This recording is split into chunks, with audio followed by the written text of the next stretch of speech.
Bienvenidos a Resúmenes de Libros, el rincón donde las ideas que han moldeado el mundo cobran vida en historias que inspiran y despiertan. Hoy nos sumergimos en un texto que no es solo un análisis, sino un mapa de batalla para una nación en lucha. Análisis de las clases en la sociedad china de Mao Zedong.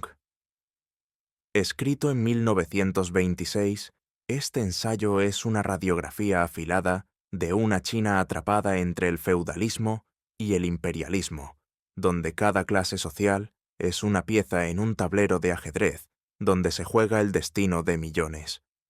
Con la claridad de un estratega y la pasión de un revolucionario, Mao nos guía por las entrañas de una sociedad fracturada, señalando quiénes oprimen, quiénes vacilan y quiénes llevarán la antorcha del cambio. En este resumen, desglosaremos sus ideas en 3 capítulos, explorando a los enemigos, los aliados inciertos y la vanguardia que forjará el futuro. Prepárate para un viaje al corazón de una revolución que no solo cambió China, sino que marcó la historia del siglo XX. Comencemos. Capítulo 1. El mapa de la batalla. Enemigos en el horizonte. Imagina a China en 1926 como un inmenso tablero de ajedrez, donde cada pieza representa una clase social, y el movimiento de estas figuras decide si la revolución avanza con la fuerza de un río desbordado o se estanca en un pantano de traiciones y derrotas. Mao Zedong, con la agudeza de un general que ha estudiado cada colina, cada aldea y cada callejón de esta nación milenaria, nos invita a dibujar este mapa con la precisión de un cartógrafo y la pasión de un poeta. Porque, en una tierra donde el yugo del imperialismo y el feudalismo aprieta como una soga al cuello, la pregunta no es un simple ejercicio teórico, sino el latido mismo de la lucha. ¿Quiénes son nuestros enemigos y quiénes nuestros amigos? Sin esta claridad, advierte Mao, cualquier intento de revolución está condenado a tropezar como un ciego en un campo de espinas. Las revueltas pasadas, desde la revolución de 1911 hasta las chispas efímeras de las rebeliones campesinas, naufragaron en parte por esta confusión, como barcos que, en la tormenta, confunden el faro con un espejismo. En el corazón de esta China semicolonial y semifeudal, donde los tentáculos del imperialismo extranjero, británicos, japoneses, franceses, yanquis, se entrelazan con las cadenas del feudalismo local, emergen los antagonistas principales, la clase terrateniente, la burguesía compradora y los caudillos militares, esos señores de la guerra que pisotean provincias como si fueran sus fincas personales. Juntos forman un bloque contrarrevolucionario, una alianza forjada en la codicia y el desprecio por el pueblo, que sostiene un orden donde el sudor de los humildes es el combustible de sus palacios.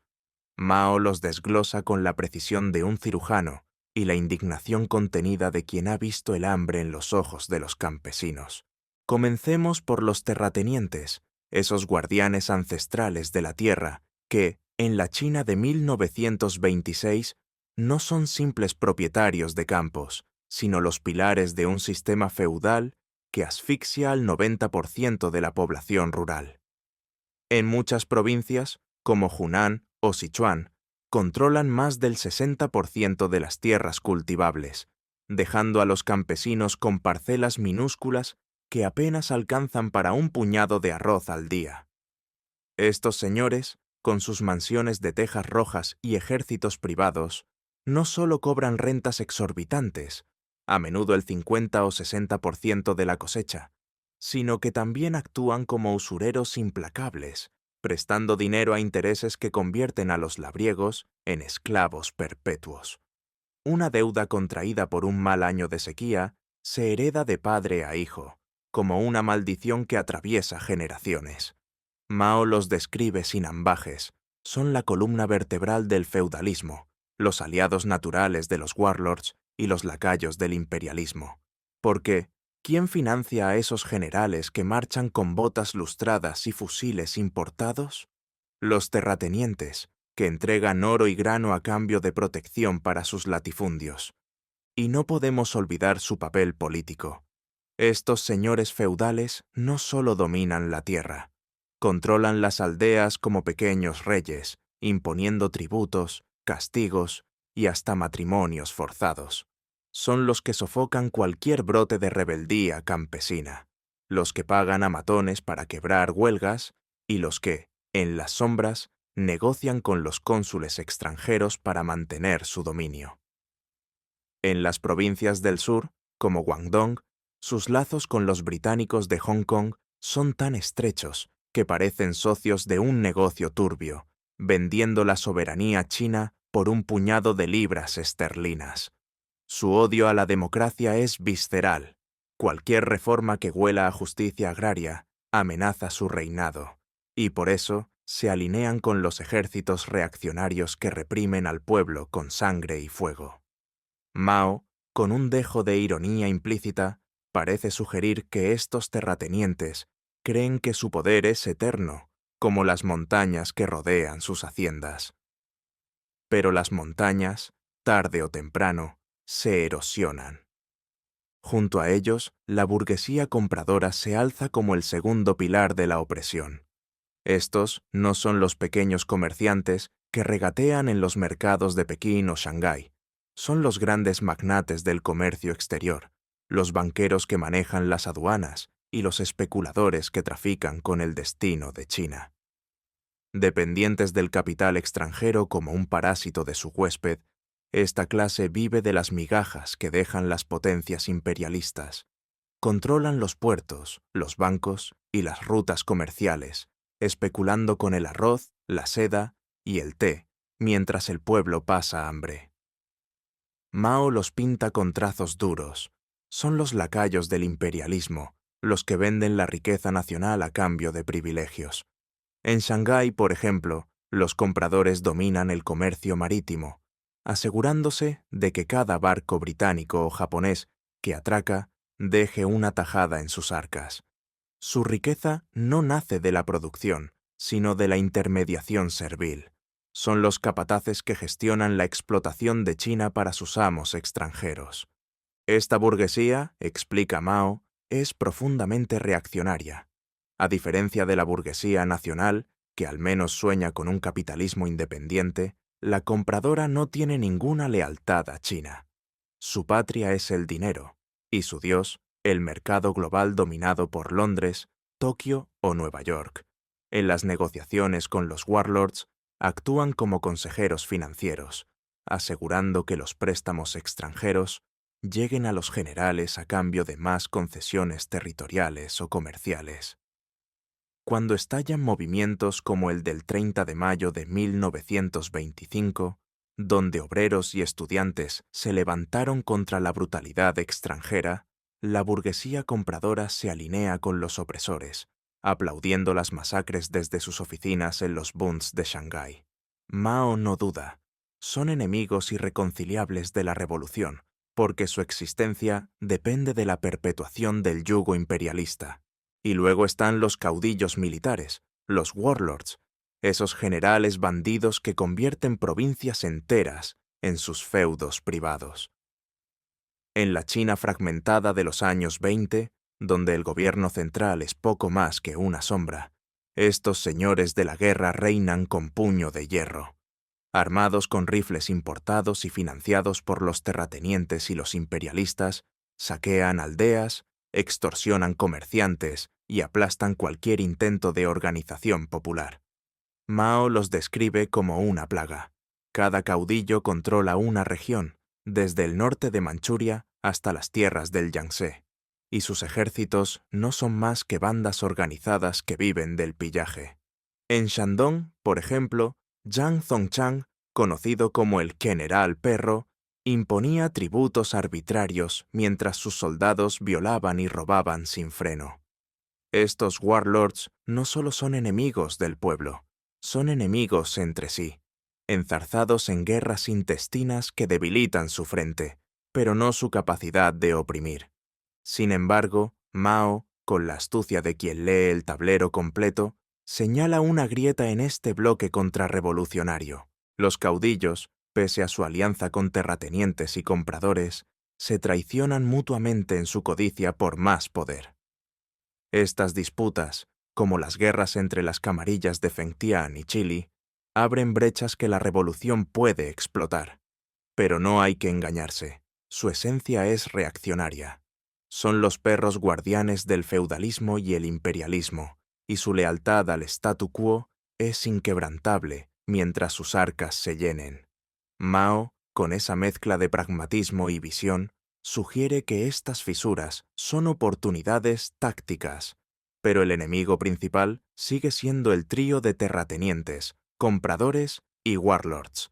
Este bloque contrarrevolucionario no es solo una estructura económica, es un sistema de poder que impregna cada rincón de la sociedad china. Los terratenientes controlan la tierra, la base de la vida rural. Los compradores, el comercio, la arteria de las ciudades. Y los warlords, la fuerza bruta que asegura la sumisión.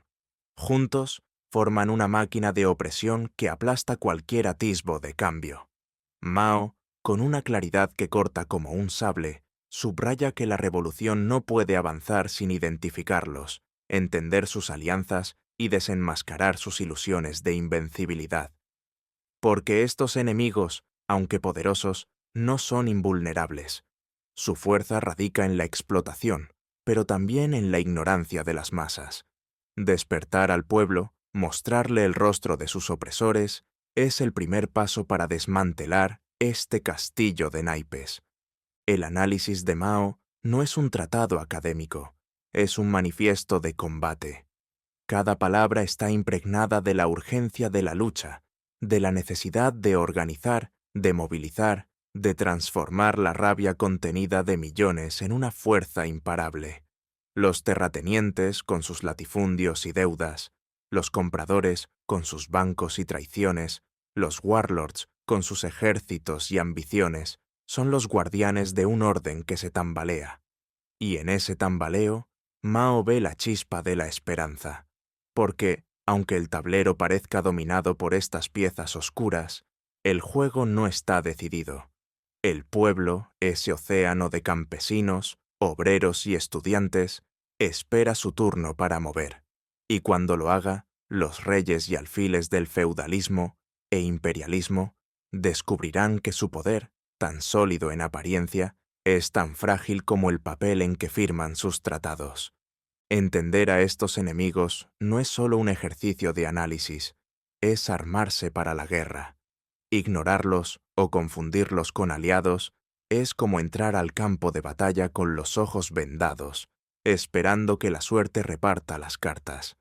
Y en la China de 1926, la suerte es una dama caprichosa que solo sonríe a los audaces, a los que ven claro, a los que saben que el primer paso hacia la victoria es trazar el mapa de la batalla con la precisión de quien no solo quiere ganar, sino cambiar el mundo. Capítulo 2. Aliados inciertos. La danza de la vacilación y la esperanza. Con el mapa de los enemigos trazado, Mao Zedong cambia el foco hacia las piezas ambiguas del tablero revolucionario. Esas clases que no son ni opresores implacables ni soldados seguros de la causa, sino figuras que oscilan entre el entusiasmo y la duda, entre la audacia y el temor. En la China de 1926, un mosaico de aldeas hambrientas y ciudades bullentes, estas clases intermedias son el terreno movedizo donde la revolución debe construir puentes o arriesgarse a hundirse. Aquí no hay certezas absolutas, solo una danza delicada de alianzas que requieren astucia, paciencia y una buena dosis de persuasión.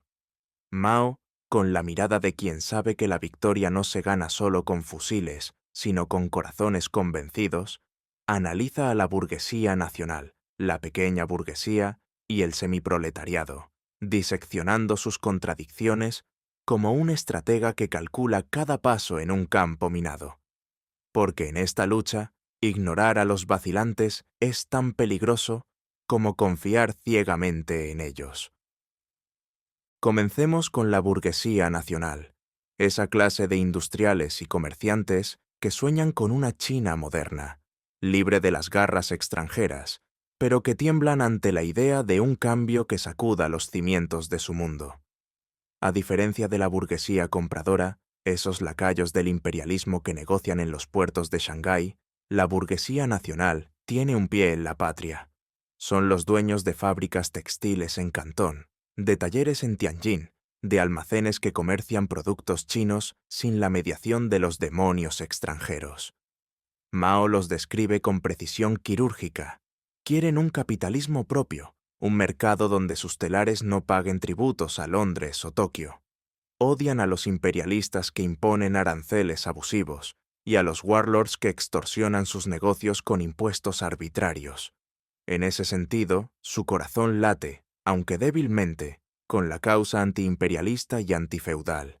Pero aquí viene la trampa, y Mao no la pasa por alto.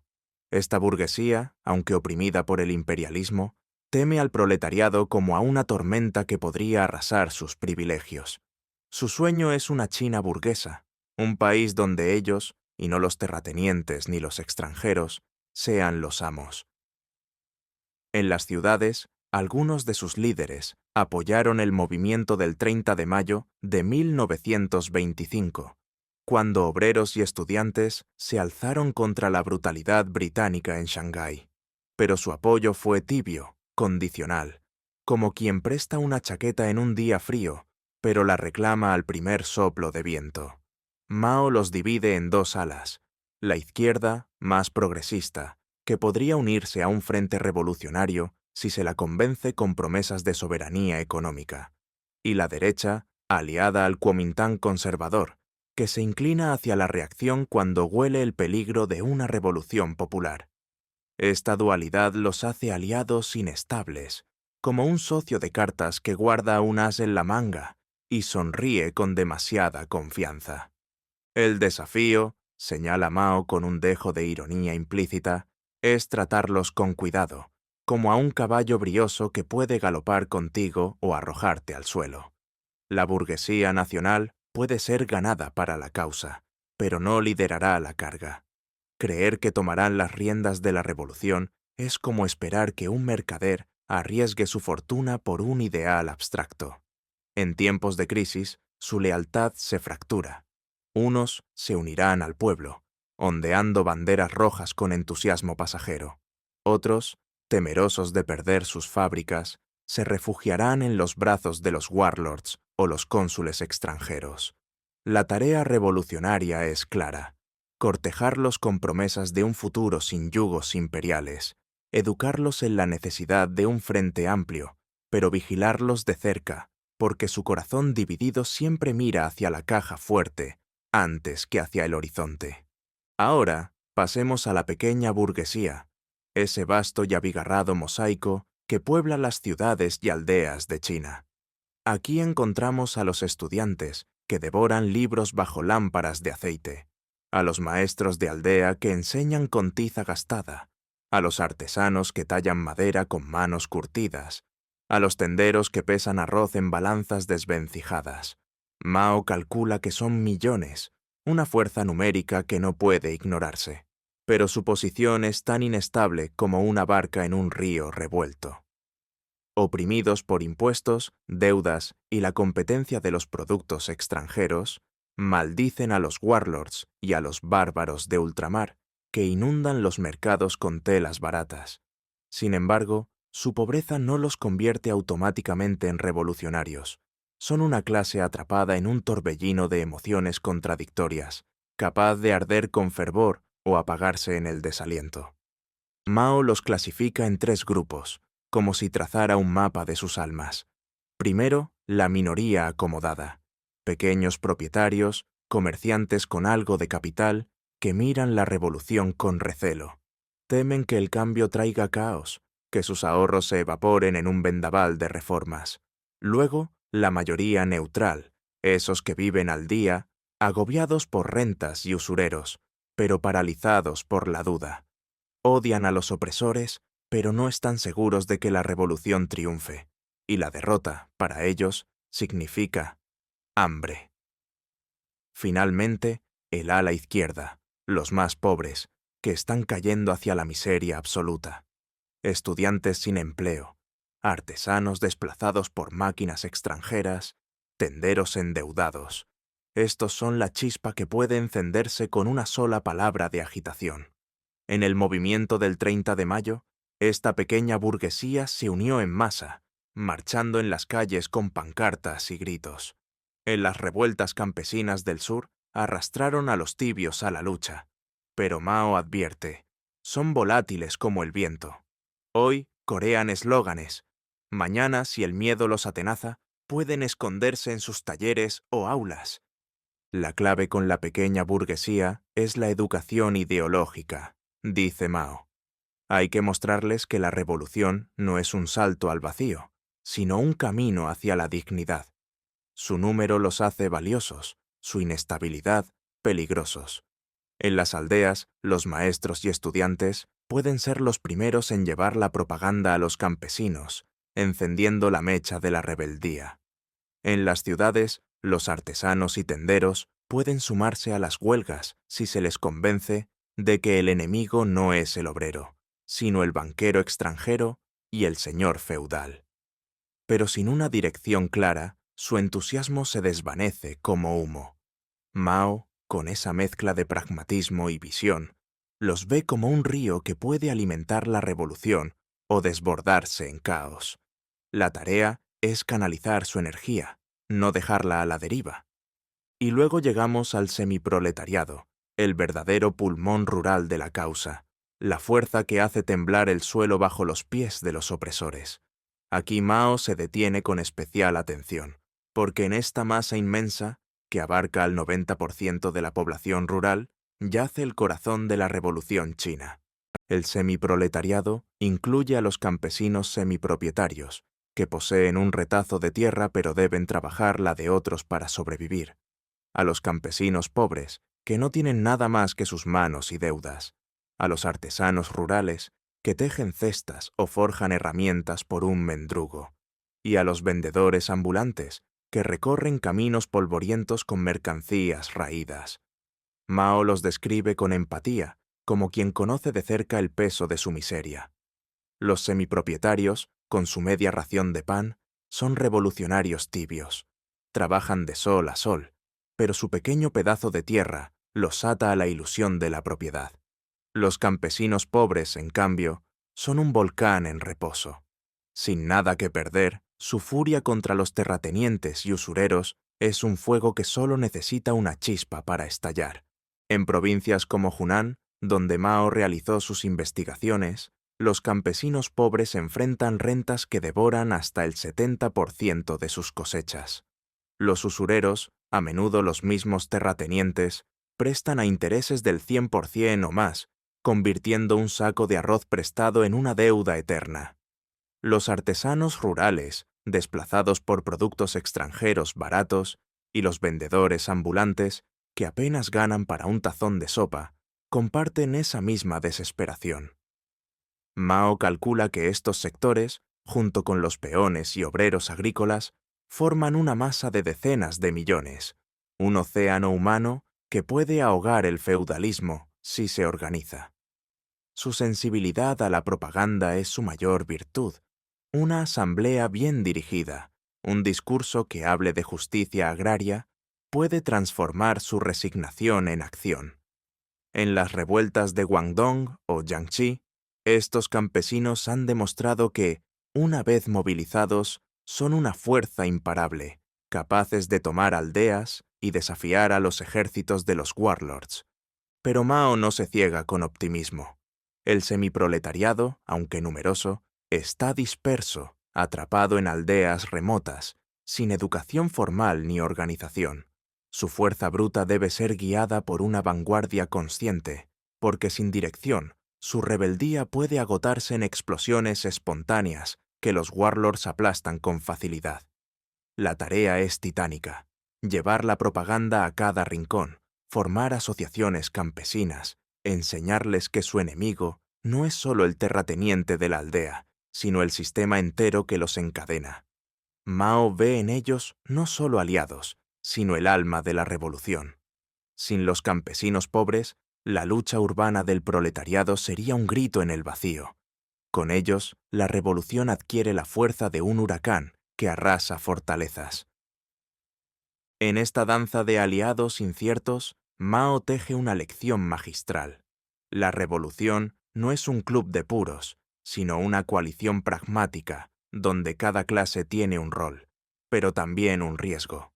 La burguesía nacional puede aportar recursos, pero su ambición la hace traicionera. La pequeña burguesía puede llenar las calles, pero su inconstancia exige vigilancia.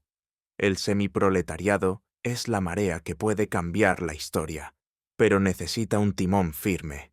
Ignorar a estos aliados es como rechazar refuerzos en una batalla desigual. Confiar ciegamente en ellos, como abrir las puertas de la fortaleza al primer desconocido que llama.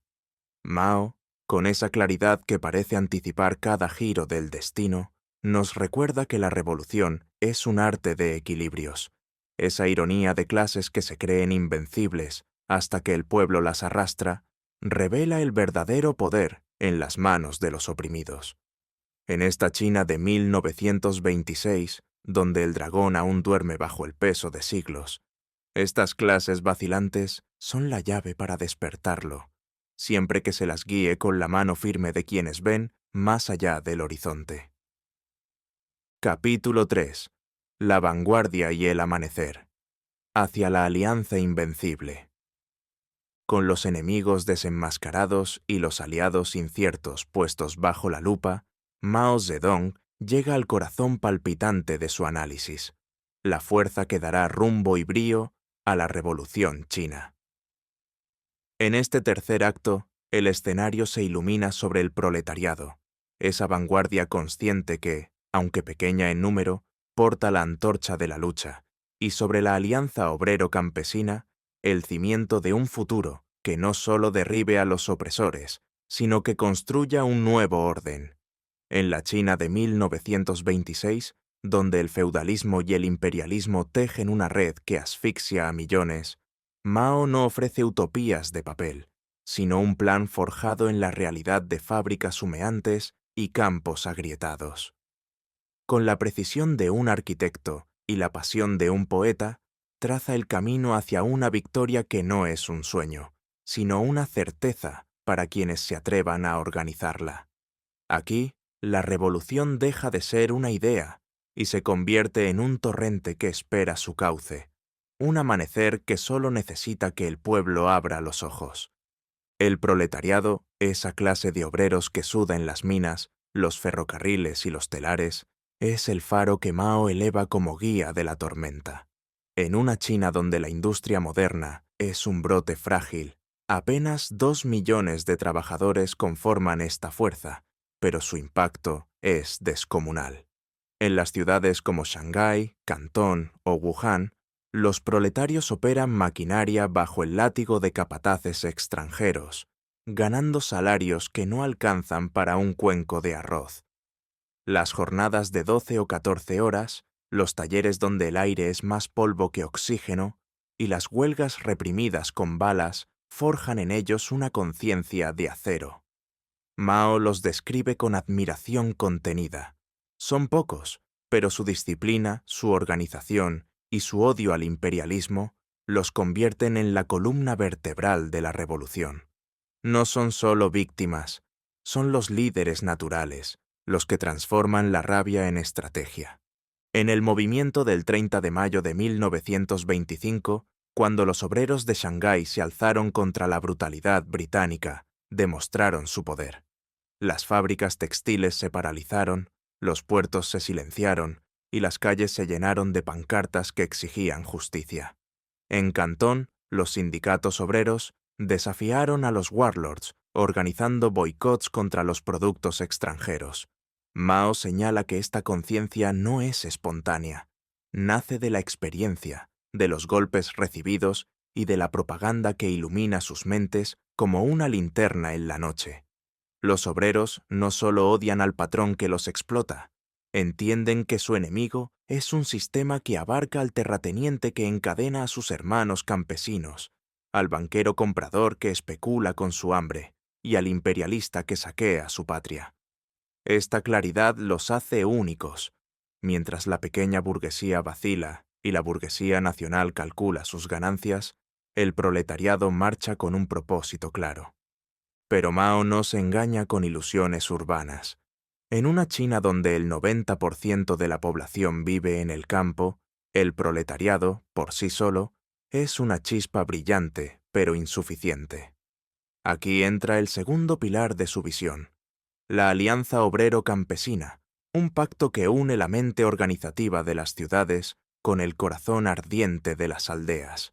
El semiproletariado, esa masa inmensa de campesinos pobres, semipropietarios, peones y artesanos rurales, es el océano donde la revolución nadará o se ahogará.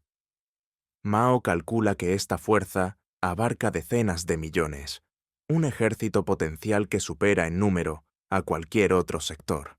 En provincias como Hunan, donde él mismo caminó entre chozas y campos, los campesinos pobres enfrentan rentas que devoran hasta el 70% de sus cosechas, deudas que los atan como cadenas invisibles y abusos de terratenientes que los tratan como bestias. Su miseria es su combustible, su número, su fuerza. Esta alianza no es un matrimonio de conveniencia, sino una necesidad estratégica. El proletariado aporta la teoría marxista, la disciplina de los sindicatos y la experiencia de las huelgas urbanas. Los campesinos, con su furia contenida y su conocimiento del terreno, aportan la masa crítica que puede desbordar el feudalismo. Mao lo ilustra con ejemplos vivos. En Guangdong, las asociaciones campesinas, inspiradas por la propaganda comunista, comenzaron a desafiar a los terratenientes, confiscando granos y quemando contratos de deuda. En Jiangxi, los campesinos pobres se unieron a los obreros en revueltas que hicieron temblar a los warlords. Pero esta unión no es automática. Los campesinos, dispersos en aldeas remotas, carecen de organización. Su rebeldía, aunque poderosa, es como un río sin cauce, capaz de inundar todo o disiparse en charcos. El proletariado debe ser el timón, llevando la propaganda a cada aldea, formando asociaciones campesinas, enseñando que la lucha no es solo contra el terrateniente local, sino contra un sistema que los une a todos en la opresión. Mao, con su pragmatismo característico, desglosa los desafíos de esta alianza. Los obreros, concentrados en las ciudades, a menudo desconocen la realidad rural. Los campesinos, atrapados en su miseria, pueden desconfiar de los señores de la ciudad. La propaganda debe ser un puente, simple, directa, hablando el lenguaje de la tierra. En Hunan, Mao observó cómo un discurso sobre la reforma agraria podía encender a una multitud de campesinos, mientras que las ideas abstractas sobre el socialismo los dejaban indiferentes. La clave es concreta: expropiar la tierra de los terratenientes, abolir las deudas, garantizar que el arroz llegue a la mesa de quien lo cultiva. Con esta promesa, los campesinos no solo se unen, lideran. Mao cita casos donde las aldeas, una vez organizadas, formaron milicias que desafiaron a los ejércitos de los warlords, demostrando que el campo puede ser un campo de batalla tan decisivo como la ciudad. Esta alianza, obrero-campesina, es el motor de la revolución democrática que Mao vislumbra, una revolución que no busca un capitalismo servil, como quiere la burguesía nacional, sino un nuevo orden antiimperialista y antifeudal. En esta etapa, el objetivo es claro: derrocar a los terratenientes, los compradores y los warlords, y establecer un frente amplio que incluya a la burguesía nacional y la pequeña burguesía, pero bajo el liderazgo del proletariado. Mao no promete un salto inmediato al socialismo. Sabe que China, con su economía atrasada y su pueblo agotado, debe avanzar por etapas. La revolución democrática es el primer paso, un cimiento sólido para un futuro donde el poder esté en manos de los trabajadores y no de los parásitos. Este realismo es su fuerza. No vende sueños imposibles, sino un plan que se ancla en la realidad de una China fragmentada, pero llena de potencial. El papel de la burguesía nacional y la pequeña burguesía en este frente no es menor, pero Mao los coloca en su lugar. La burguesía nacional puede aportar recursos y apoyo político, pero su ambivalencia la hace poco fiable. La pequeña burguesía, con su entusiasmo volátil, puede llenar las calles y las asambleas, pero necesita dirección constante. Solo el proletariado, aliado con los campesinos, tiene la claridad y la fuerza para liderar. Mao, con un toque de ironía implícita, parece sonreír ante la idea de que las clases vacilantes crean que pueden liderar la danza. Son aliados necesarios, sí, pero el timón lo lleva quien ha entendido que la historia no se escribe con compromisos tibios, sino con la audacia de los que no tienen nada que perder. La visión de Mao culmina en una síntesis estratégica. La revolución china será obrero-campesina o no será. Sin el proletariado, el campo se dispersa en revueltas sin rumbo. Sin los campesinos, la ciudad es una isla rodeada de un mar feudal. Juntos, forman una fuerza que puede aplastar el bloque contrarrevolucionario y abrir el camino hacia un amanecer donde el pueblo, no los déspotas, escriba su destino.